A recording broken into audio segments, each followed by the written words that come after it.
Welcome to the second episode of Tips to Teach. Greetings, my teacher friends.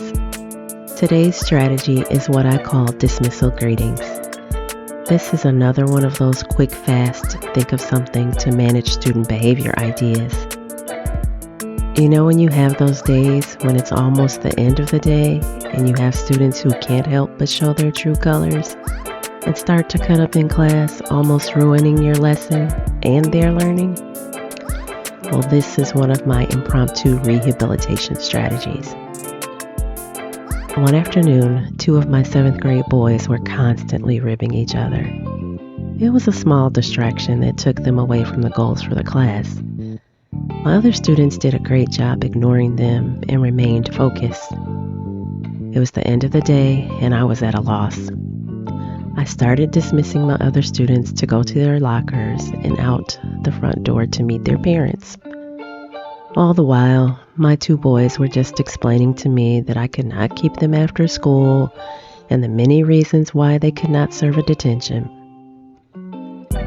Thinking tactically, I knew I needed an immediate consequence.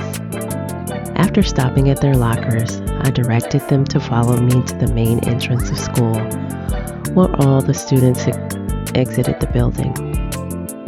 Once at the doors, I explained without an ounce of care that they would hold the doors open for all the students and extend a greeting saying, "Good night, have a good evening, see you tomorrow for another day of learning."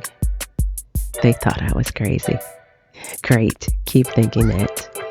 They had no problem holding the doors. However, to speak kind words toward their fellow peers was excruciating. When I tell you that it took every ounce of their being to mumble some unintelligible farewell words, I knew I found a win.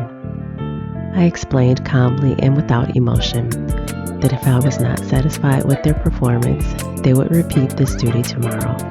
They tried and tried. So I informed them that I would see them same time, same place because of how their ribbing interrupted learning time, and I sent them out the door to walk home. Not only did I avoid calling a parent and holding a 30-minute detention, those students would remember every afternoon what would be waiting for them if their behavior continued. The sad thing about their character was I knew that most kids would enjoy this task, but for them, it was more painful to be nice. Most kids would smile and nod that they understood the purpose of this type of consequence, that they knew it was easier to be cordial and kind. They knew even though they had a price to pay, it not only uplifted themselves, but others as well. Thank you for listening. I am Mrs. Jefferson, and I've been an educator for nearly 30 years. I want to share what I've learned and how I dissected this massive responsibility of teaching.